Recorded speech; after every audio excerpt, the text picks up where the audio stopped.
Hey everybody, it is the start of a new unit. This unit is going to be on World War One. Alright, so World War One is really cool. It's really cool because it's so dumb. It's like really dumb. You probably have not really seen any World War One movies. Any movie that you probably think is World War One is actually World War Two. Like, here's a handful of movies that I know that are World War One that you may have seen. Flyboys, which is a pretty good movie. You got All Quiet on the Western Front, which you probably haven't seen. It's kind of old. The Lost Battalion, and I think War Horse is one of the more recent ones that's World War One. Other than that, all those movies you think you might be World War One are actually World War Two. So so World War One doesn't make good movies because it's really dumb and it would take 10 minutes. And you're like, wow, that's just really stupid. Like, even though the war last years and millions of people die, it's the same thing over and over. So it's really fun to learn about because it's so dumb. But it is not nearly as well known as World War Two. So today, what we're going to start talking about is the things that are going to lead up to World War One.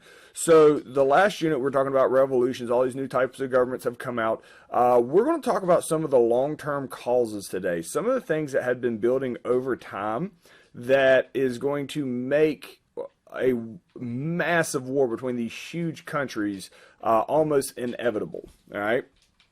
So this is World War One. A big thing about World War One, as you'll come to see, is that this thing called trench warfare, and we'll start talking about that in the next couple of days. But today we're going to start talking about the long-term causes of World War One.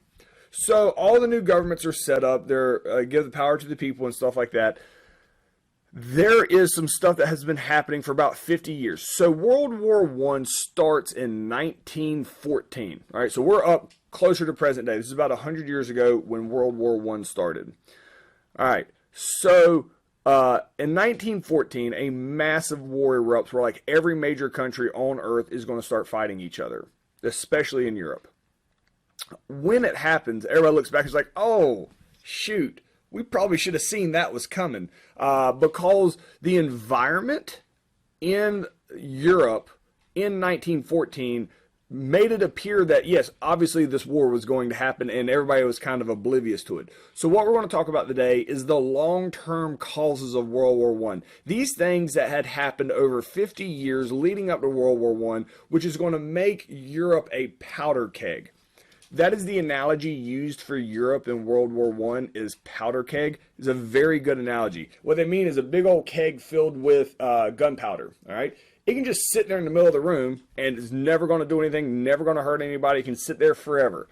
However, one little spark on that powder keg, that entire barrel filled with gunpowder, kablooey.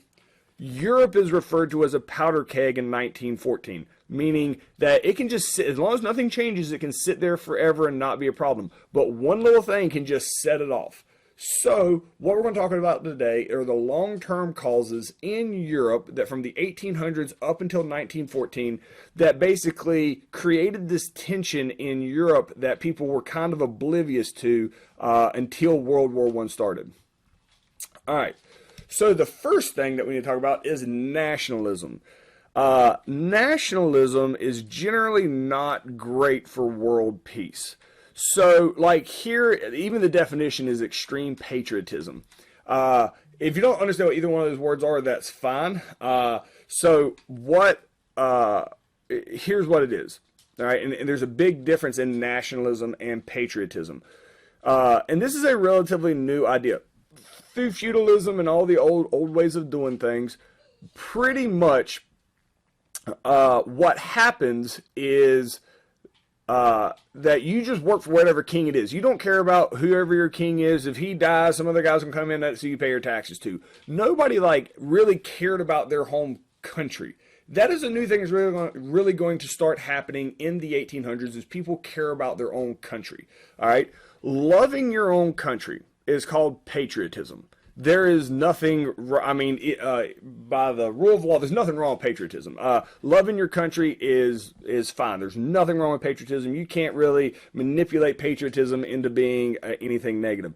Nationalism is a little different than patriotism. The definition here says extreme patriotism, but here's the problem. Nationalism is the belief that the people that live in your country are superior to the people that live in other countries. So while patriotism kind of looks inside your country, like, man, look how awesome our country is.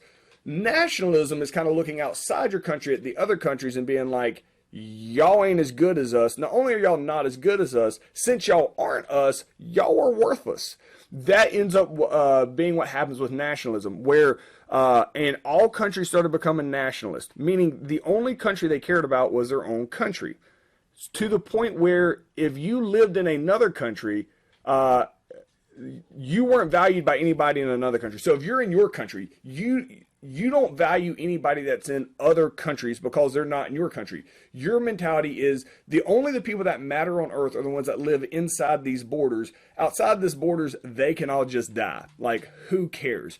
That nationalism, which is the kind of the belief that your country is superior to all the other countries and the people that live in your country are superior to everybody else, that ends up being a problem because that becomes a common mentality in Europe in the late 1800s and early 1914. So nationalism is a problem because if a big war happens, nobody sees a moral problem with going in and shooting people in another country. Since they're not from your country, it doesn't matter if they die.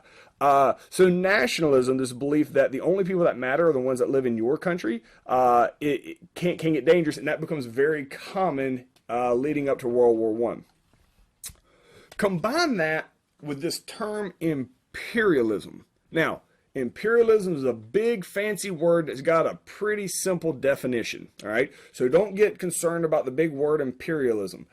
All imperialism means is you're taking junk over. That's it. Taking stuff over, all right? So what will happen is these strong countries in Europe, all right, and a lot of it goes down to the fact that people have steel navies now. These strong countries in Europe that are all like right next to each other, they're taking over stuff on the other side of the world. France is taking over Vietnam at the time. England's taking over South Africa. They're taking over places on the other side of the world. And when these countries take over those places aggressively, any of their natural resources, the home country gets to have. All right, so like France took over Vietnam because they wanted coal. So then France goes in and takes all the coal from Vietnam and brings it back to France to use. France doesn't make Vietnam part of France. It's just a country that you own. That idea of just taking over weaker countries and controlling them, that is called imperialism, and it was very common in Europe at the time, that they would take over countries on the other side of the world.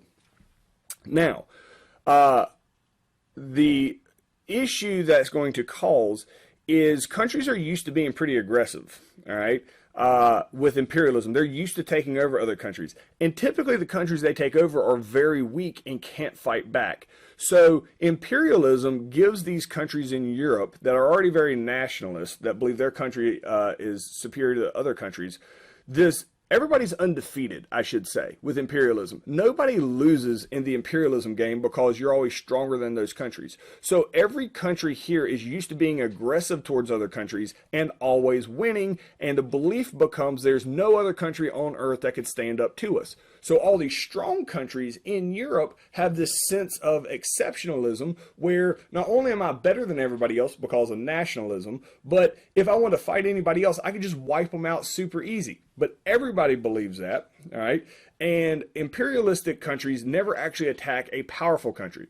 So they're very confident because of imperialism. They're used to taking stuff over. The next one is militarism. When you get something shiny that goes boom, you want to use it. As these countries have been taking over countries around the world, you need a large military in order to be able to do that. Usually in class, if we're sitting in class, I would say, all right, raise your hand if you've ever received a gun for your birthday or Christmas. About half the class raises their hand. those that wouldn't raise their hand is always shocked, like, wait, what? That, like, who does that? So it's always interesting to see the two views of that. But so if you received a gun for birthday or Christmas, all right, the next question I would ask is, all right, those of you that have received a gun for your birthday or Christmas, how long did it take from the time you received that as a present to the time you fired it for the first time? Usually everybody's like, oh, it was like 5 minutes later, and which is typically the answer I get. Because when you get something, it's like a human nature thing. You get something new and shiny that goes boom, you want to use it. Countries in Europe have been building these massive militaries. Now keep in mind, all these countries are right next to each other, like England and France and Germany and Austria. These countries that we're going to start talking a whole lot about, they're all right next to each other. So like France starts building a big army because they own stuff like over in Vietnam. Well, Germany sees that France is building a big army and they're like, all right. And guess what Germany starts doing? They start building a big army. They don't have beef with France, but just in case it gets weird, they want to make sure they can defend themselves. Once France sees Germany's building a big army, they're like, why are they building a big army? And they start building an even bigger army. All the countries in Europe, while nobody has beef with each other at the time, all the countries in Europe start collectively building a really, really big army. This large military that they all build is not good for world peace because, as we've said, when you create something new and shiny that goes boom, guess what? You want to use it. So militarism coincides with imperialism and nationalism. So by the time we get to 1914, there is this a lot of tension in Europe from these long-term causes. And then alliances. All right. So in class, I really like randomly putting to people. So if we're like sitting in a classroom, if you can think about sitting in Mr.